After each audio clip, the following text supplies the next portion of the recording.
Dans les profondeurs des eaux froides de la mer de Norvège, un sous-marin d'attaque rapide américain avance dans un silence absolu. À l'intérieur, l'équipage se déplace avec une précision disciplinée. Les opérateurs sonars suivent de faibles échos métalliques. Quelque chose de grand, lent et dangereusement proche. Le capitaine plisse les yeux, tandis que l'écran clignote. Un contact, un sous-marin. Mais la signature est déformée par les couches thermiques de l'océan. Impossible de l'identifier, mais suffisant pour déclencher les alarmes. Plus loin, un sous-marin russe de classe Akula traverse l'obscurité. Sa mission, surveiller les flottes de l'OTAN traversant la région. Mais l'océan joue des tours. Les couches thermiques courbent les ondes sonores et créent des cibles fantômes. Sur leur sonar apparaît une silhouette floue qui ressemble presque à un sous-marin américain, lance-missile. Un contact irréel, mais pour l'équipage, il semble être un danger immédiat. L'officier des armes interprète le signal comme une menace de haute valeur. Il prépare les torpilles. L'atmosphère se tend. Chaque mouvement devient plus lent, plus silencieux, plus prudent. Pendant ce temps, le sous-marin américain déploie son sonar remorqué pour tenter d'éclaircir les distorsions. Au lieu de s'améliorer, les lectures empirent. Un nouveau contact apparaît, rapide, en approche.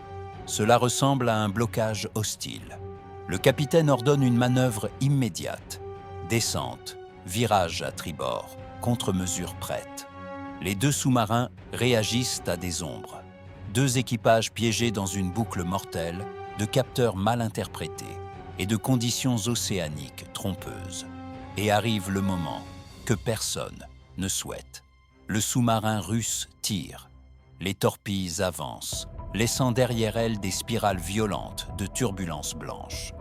Dans le sous-marin américain, les alarmes explosent. La coque grince alors qu'ils initient une manœuvre d'évasion brutale. Ils larguent des leurres acoustiques qui dispersent des échos artificiels partout autour. L'océan devient un labyrinthe chaotique de signaux faux et de dangers réels. Aucun des deux camps ne veut déclencher un conflit. Aucun ne comprend encore l'erreur. Dans l'immense obscurité de la mer de Norvège, deux nations frôlent la catastrophe. Simplement parce que l'océan a murmuré la mauvaise information. Si cette tension sous-marine t'a captivé, laisse un like. Ou commente « ça pourrait arriver » si tu penses qu'une telle erreur pourrait déclencher une crise réelle. Dans les profondeurs froides et sombres du Pacifique Nord, deux sous-marins, l'un américain, l'autre russe, s'approchent lentement du type de confrontation le plus dangereux qui soit.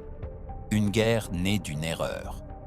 Le sous-marin américain de classe Virginia, l'USS New Hampshire, avance en mode quasi silencieux. À l'intérieur, les opérateurs sonars travaillent dans la pénombre, éclairés seulement par la lueur de leurs écrans. Ils entendent des distorsions lointaines, des motifs trop structurés pour n'être que du bruit naturel.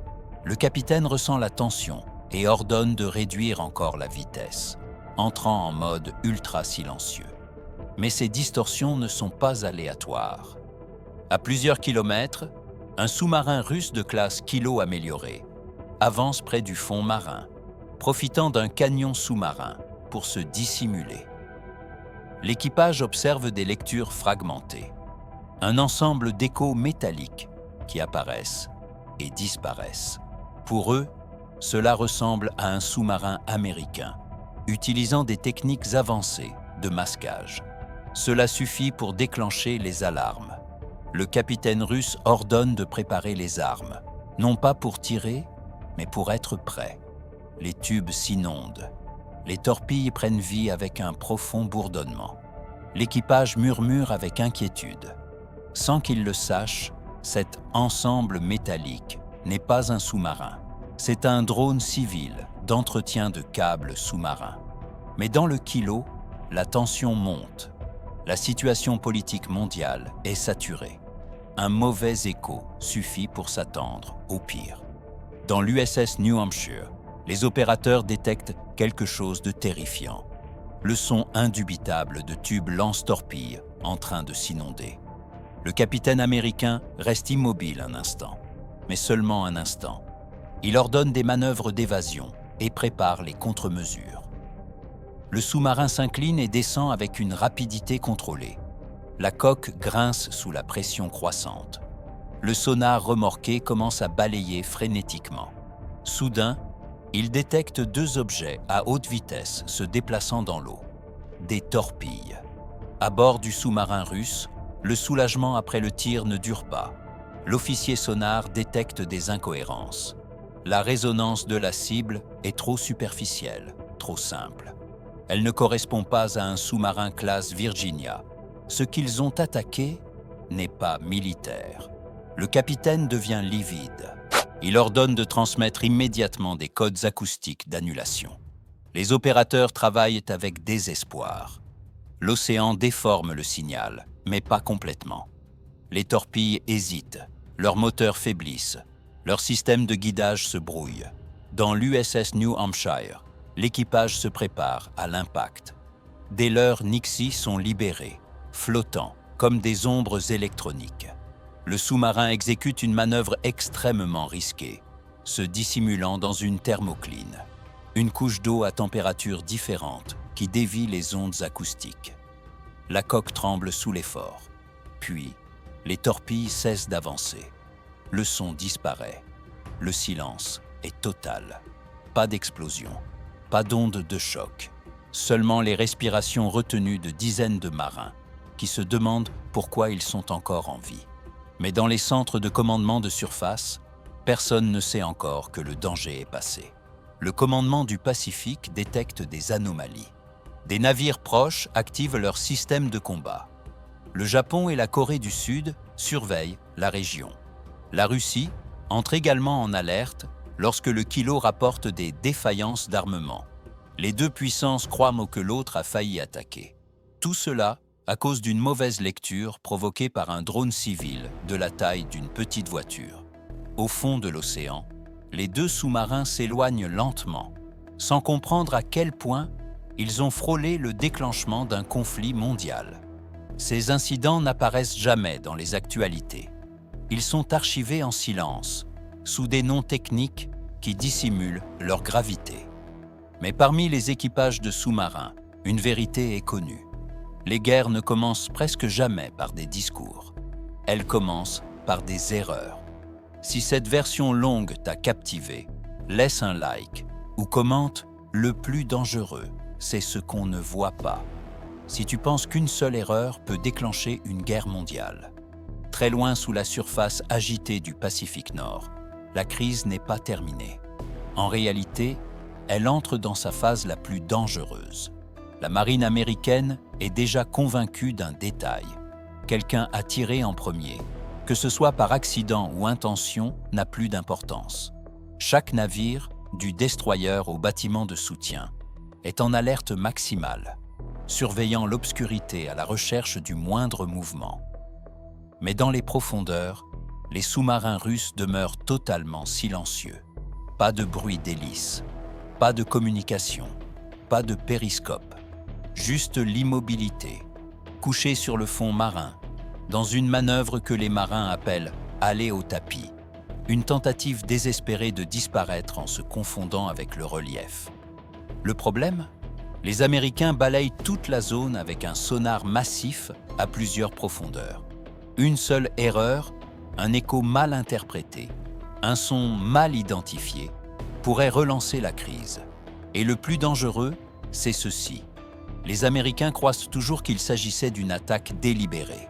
Et de leur point de vue, celui qui tire une fois peut tirer encore. À bord de l'Oscar II russe, le capitaine fait face à une décision brutale, presque impossible à simuler dans un exercice. S'il remonte à la surface, il risque l'humiliation, l'interception ou même la capture. S'il reste caché, les États-Unis pourraient y voir une intention hostile. Il sait une chose, le silence n'est pas neutre. Le silence est une escalade. Avec une prudence extrême, l'équipage déploie une bouée de communication basse fréquence. Elle remonte lentement vers la surface, envoyant des impulsions cryptées. Cessez le feu. Erreur d'identification. Aucune intention hostile. C'est ce qui ressemble le plus à des excuses venant d'un sous-marin. Dans la salle de commande de l'USS Curtis Wilbur, le signal arrive. La tension monte. Cela pourrait être un piège. Cela pourrait être une ruse. Cela pourrait servir à attirer les navires américains. Mais la décision n'appartient pas aux marins. Elle appartient au haut commandement. Cesser le feu. Maintenir la position. Observer. Presque au même moment, des avions de surveillance détectent un motif acoustique subtil. Les sous-marins russes se retirent, avançant vers le nord, loin des navires américains. Ce n'est pas une reddition. Ce n'est pas une fuite. C'est quelque chose de bien plus précieux. La désescalade. Les destroyers américains restent en position, vigilants, mais sans poursuivre. Un hélicoptère MH-60R suit les Russes à distance, s'assurant qu'aucune manœuvre inattendue ne se produise. Les deux camps le savent.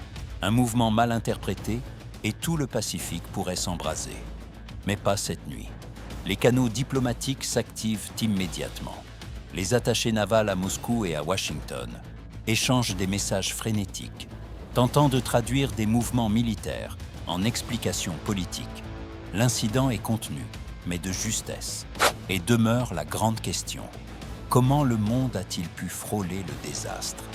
Les marines opèrent dans des océans remplis de bruit, d'interférences, de reflets trompeurs et de conditions imprévisibles. Les capteurs peuvent échouer. Le sonar peut mentir. Les humains peuvent mal interpréter. Et quand les armes voyagent plus vite que les décisions diplomatiques, il reste très peu de marge d'erreur. Ce quasi-désastre révèle une vérité dure sur la guerre sous-marine. Les batailles les plus mortelles sont celles que personne n'entend. Et la décision la plus intelligente n'est pas toujours de tirer. Parfois, c'est de s'arrêter, respirer et s'éloigner du bord du gouffre. Maintenant, la décision te revient. Si tu avais été le capitaine russe, serais-tu remonté à la surface? Ou serais-tu resté caché, priant de ne pas être détecté? Et du côté américain, aurais-tu maintenu le cessez-le-feu ou aurais-tu riposté par sécurité? Dis-le dans les commentaires. Je veux savoir ce que tu aurais fait.